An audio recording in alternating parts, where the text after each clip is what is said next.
Welcome to Shatter. Help me reach 5,000 subscribers. Support the video with a like and leave your thoughts in the comments. She leaned in close, her voice low enough for only me to hear. Don't say we're together. That one sentence, soft, almost whispered, hit harder than a slap. The music was loud, bass shaking the walls, people laughing, glasses clinking. But all I could hear was that. Don't say we're together. I stood there, staring at her, watching her move away into the crowd like I was just some guy she'd met once. She was smiling now, waving to friends, brushing her hair back like nothing had happened. To everyone else, she was single, free, untouchable. And I was invisible. I'd met Jessica 6 months earlier at a Starbucks near campus. She'd been reading some overpriced self-help book, pretending not to notice me watching her. Everything about her was effortless, the kind of woman who made chaos look like art. I knew from the start she was dangerous. But that's the thing about people like her. You don't fall for them. You drift, and by the time you realize it, you're already too deep. Now, at this party, I was just another face in the room. She laughed too loud, stood too close to other guys, and every time our eyes met, hers said, "Play along." I wanted to leave. Every cell in my body was ready to walk out that door, disappear into the night, and never look back. But then, just as I turned, her friend, Lily, appeared out of nowhere. "Hi," she said, smiling in that kind of way that wasn't innocent at all. "Are you free?" I could still see Jessica in the background, watching, pretending not to.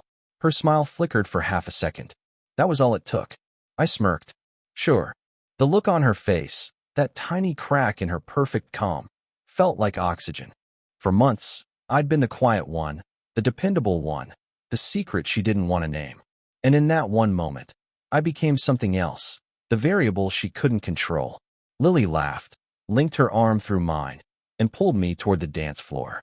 The music swallowed us. I didn't look back again, but I could feel Jessica's eyes on me the whole time. I wasn't angry anymore. I was awake. Because sometimes, all it takes to shift the balance is one word, one look, one small act of defiance. And that night, for the first time, I wasn't the one being hidden. I was the one she couldn't ignore. Lily pulled me deeper into the crowd, her perfume mixing with the heat and the music. I didn't know if she was trying to make Jessica jealous, or if she just liked the attention. It didn't matter. I was done playing background in my own story. Jessica's laugh floated over the bass, too loud, too bright. I could feel her watching even when I didn't look. Every song, every drink, every step was calculated now. She'd wanted me invisible. Instead, I'd become the one thing she couldn't unsee. Lily leaned in, whispering something I barely heard, her hand brushing mine. It wasn't about her. It never was. It was about what Jessica saw, or maybe what she finally felt slipping away. The one thing she could never buy, charm, or manipulate, control. I excused myself, headed toward the kitchen for a drink. Jessica was there, pretending to scroll through her phone, a half-empty glass of red wine beside her. She didn't look up, but I could see the tension in her jaw. The silence between us was heavier than any argument. She finally said, "You didn't have to make a scene." I took a sip of water, calm, detached. "You said not to tell anyone we're together. So I didn't." That made her flinch. A small one, barely visible. But I caught it. For months, she'd defined the rules. When to meet, what to say, how far to go in public. I'd convinced myself it was worth it, that she just needed time, that she'd come around. But the truth was simpler. She didn't want to be with me. She wanted to own me quietly. The party around us kept spinning.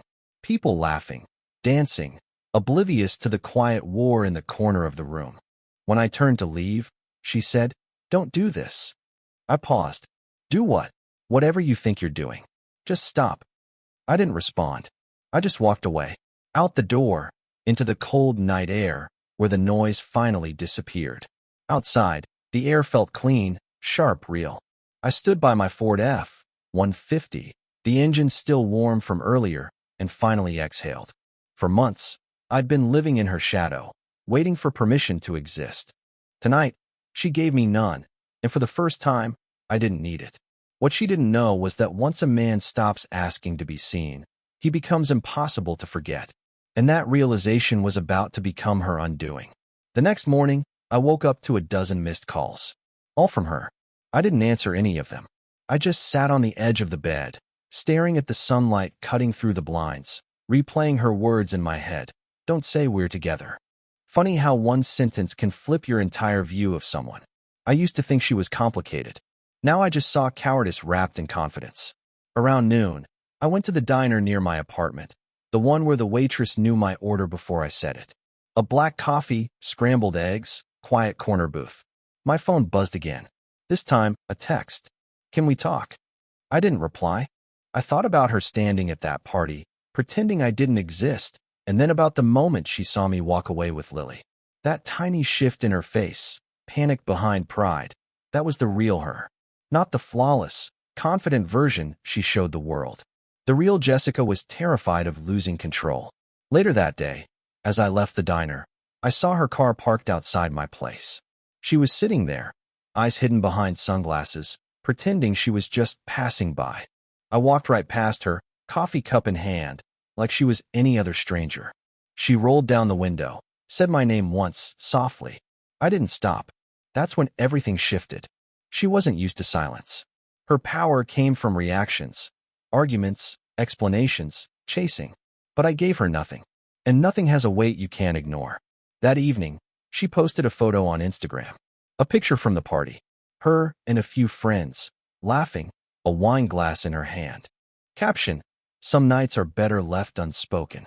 I almost laughed. It was her way of pretending she still had control. But what she didn't realize was that silence travels differently. People notice when the quiet one stops showing up. By Monday, Lily had texted me too. Just a simple, hey, hope you're okay. I didn't read too much into it. Still, it made me smile. Because in Jessica's world, everything revolved around perception. And now, that world was starting to tilt without her permission. That night, I deleted our old messages, cleared every trace of her from my phone, and sat in the dark for a while, just breathing. It felt strange, but clean, like stepping out of smoke after years of pretending it didn't burn. She wanted me silent, unseen, contained. Now she was the one living in that silence, and I wasn't planning to break it. By Tuesday, she finally showed up at my place. No text, no warning. Just a knock at the door, firm, impatient, exactly the way she used to get when she didn't have control of the situation. I opened it halfway, said nothing. She stood there in jeans and a beige jacket, holding 2 coffees from Starbucks, like this was just some casual visit between friends. She said, "Can we talk?" I didn't move. She forced a smile, the kind that didn't reach her eyes.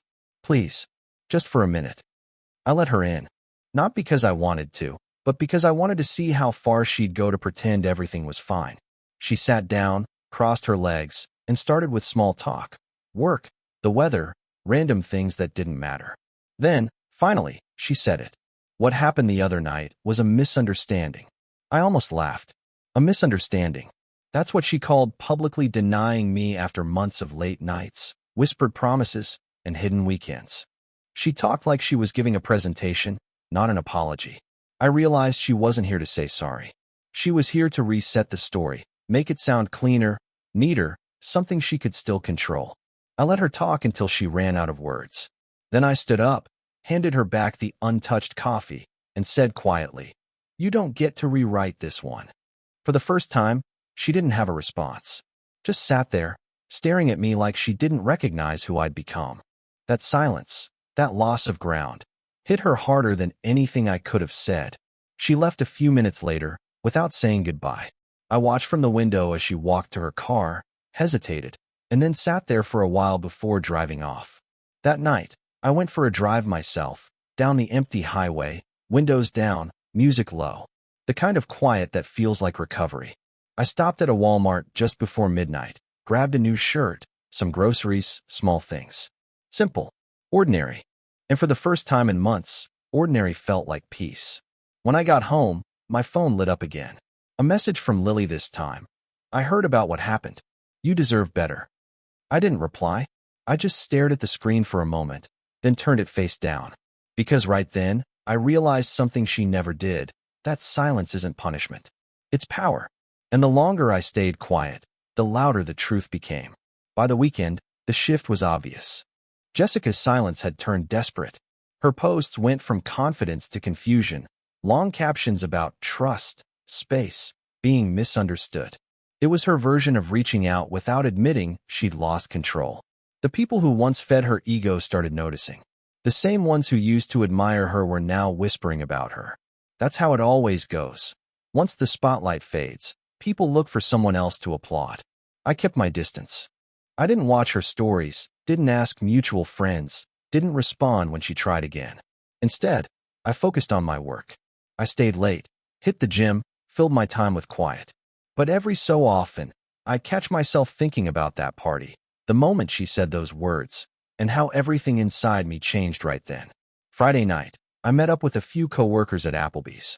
It felt good to laugh again, to be surrounded by people who didn't see me as someone's secret. Halfway through dinner, Lily walked in. Same confident walk, same smile, but this time, she stopped when she saw me. She came over, said hi, casual but curious. There was something in her tone, not flirtation, but understanding. We talked for a few minutes, nothing deep. She didn't mention Jessica. I didn't either. But the way she looked at me, calm, steady, told me she already knew the story. And unlike Jessica, she wasn't afraid to be seen near me. Later that night, as I drove home, my phone buzzed again. Jessica, one message. You really moved on that fast? I didn't reply, but I smiled a little. Because that question meant one thing, she was watching. The woman who once begged me to stay invisible now couldn't stop looking for me. The next morning, I went for a drive out of town, windows down, air sharp and cold. I stopped at a small diner off the highway, same black coffee, same quiet. Sitting there, I realized something. It wasn't revenge I wanted. It was distance. The kind that doesn't come from anger, but from growth. Jessica thought silence meant surrender. But what she never understood was that silence can also mean rebuilding. It can mean watching someone drown in the noise they created while you stand still, calm, patient, untouchable. And in that stillness, I found something better than closure. I found myself again. By the next week, she'd started reaching out to people around me. First Sarah, then Mark from work, even my brother. The messages all sounded the same. I just want to talk to him. Everyone told her to give it time, but that wasn't in her nature. Jessica didn't wait. She pressed, pushed, tested every door until one finally opened. I stayed quiet. I went to work, came home, kept my routines clean. Mornings at the gym, evenings with takeout from Walmart, late nights reading on the couch with my phone face down. The absence of chaos was a luxury I wasn't ready to trade again. Then one night, as I was walking to my truck, she appeared by the parking lot. Same beige jacket, same restless energy. You've made your point, she said. Can we stop pretending now? Her tone was calm, but her eyes weren't. I didn't answer right away. I just watched her, really watched her. The woman who once demanded to be admired now couldn't hold eye contact. She said, I messed up, okay? I thought keeping us quiet would make things easier. I was wrong. The old me would have filled the silence with comfort. Not this time. I let her words hang. Let her feel the weight of every second I didn't rescue her from.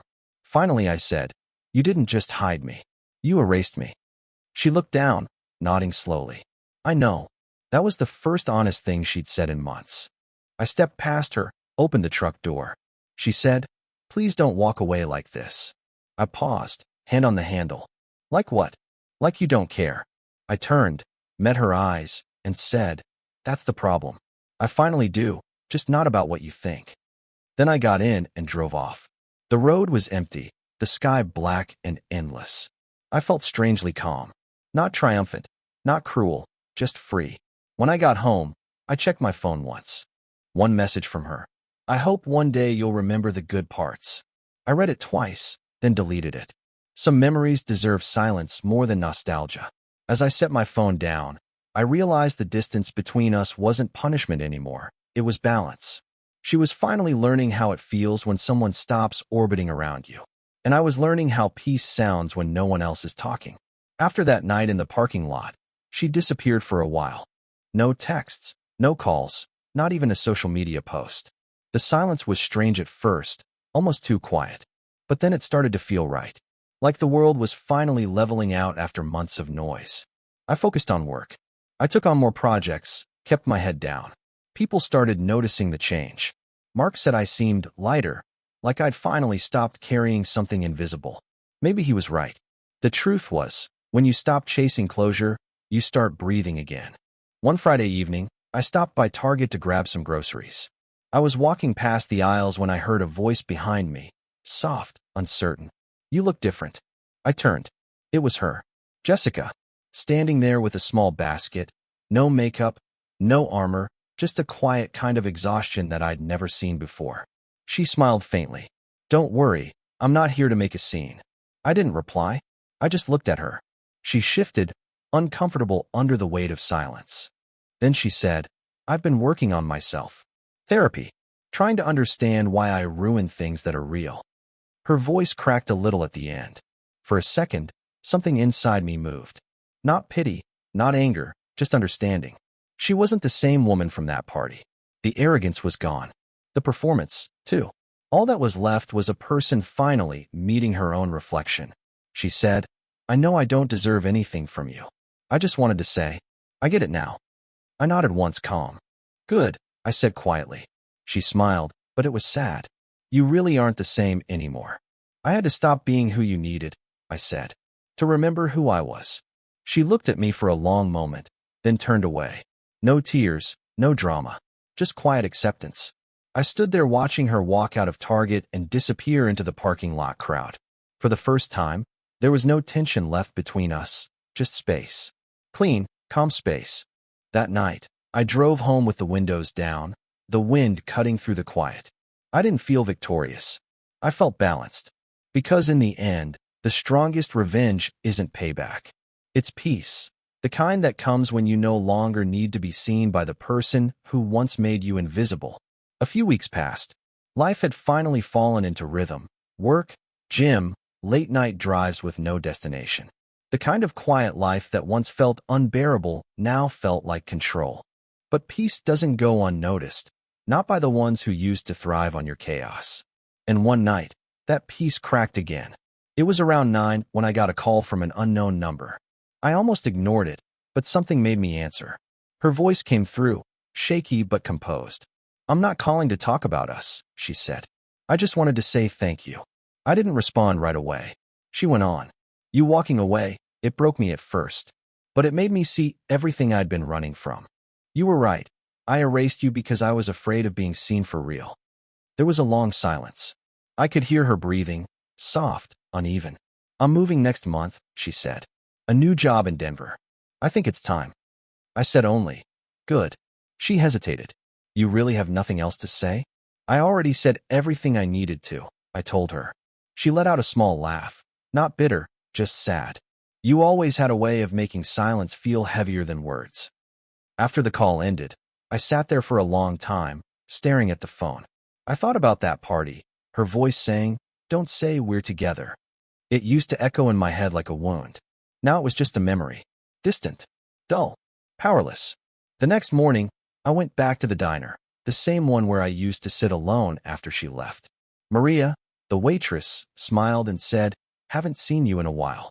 You look good." Maybe I did. Maybe it wasn't about how I looked, but about what I'd let go of.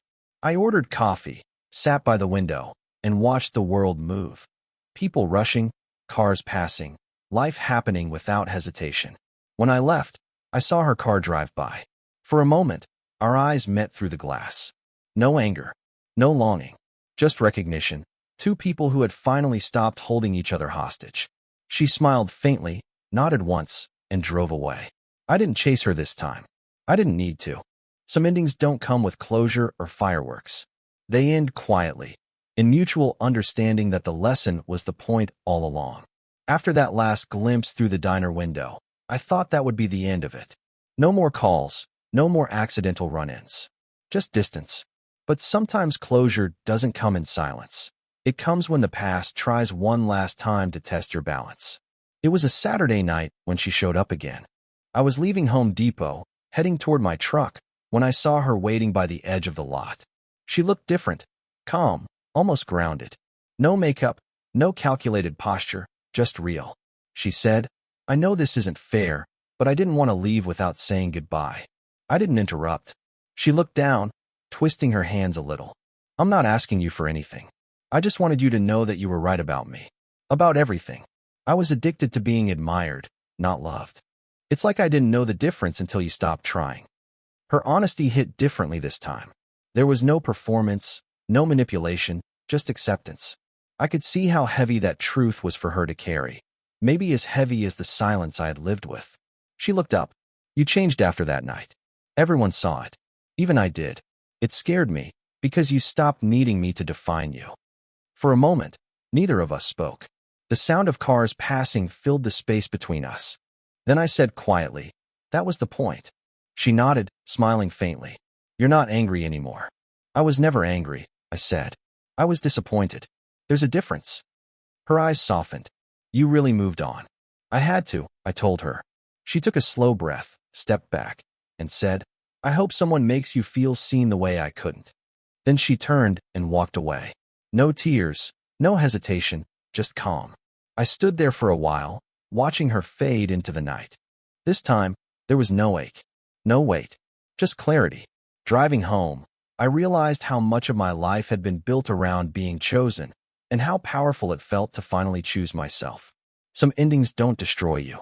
They rebuild you quietly, piece by piece, until the version of you they once broke doesn't exist anymore. By the time I got home, the night felt still, clean, final. I didn't need to close the chapter. It had already written itself. 2 months passed. The season changed, and with it, so did everything else. I hadn't heard from her since that night outside Home Depot. No calls, no messages, no distant sightings. It was as if she'd truly done what she said, started over. And for the first time, I didn't need to know where she was or who she'd become. The chapter had closed, quietly, without ceremony. Life had moved forward in ways I didn't expect. I'd started seeing someone new, nothing serious at first, just coffee after work, long talks about everything except the past. Her name was Erin. She wasn't trying to fix me or prove anything. She just existed without the noise. And that silence felt different now, not cold, but safe. One morning, I stopped by Starbucks before work. The barista handed me my order, but there was a note written on the cup. Small, neat handwriting. I hope life's been kind to you. Jay. I froze for a second, then smiled. It wasn't emotional. It wasn't an open door. It was closure, written in 7 words. I didn't try to find her. Didn't need to. That note was her way of saying goodbye without breaking the peace we'd both worked so hard to earn. Later that evening, I drove out to the lake, the same one where I used to go just to clear my head when everything was falling apart. The air was colder now, still, the water reflecting the last bit of daylight. I sat on the hood of my Ford F-150, sipping coffee from that same cup, reading the message again. It didn't hurt anymore. It didn't even sting. It just reminded me of how far I'd come, from being someone's secret to being my own person, from silence that broke me to silence that rebuilt me. I thought about how people like her don't really vanish. They just become lessons, echoes that shape the kind of peace you protect fiercely once you find it. As the sun dipped behind the trees, I finished my coffee, set the cup on the hood, and let the wind take the note away. Maybe somewhere in another city, she'd finally found her calm too. But it didn't matter anymore, because for the first time, I wasn't looking back. I just drove home, steady, quiet, free. What would you have done in my place? If the story hit you, leave a like. And don't forget to subscribe. It only gets stronger from here.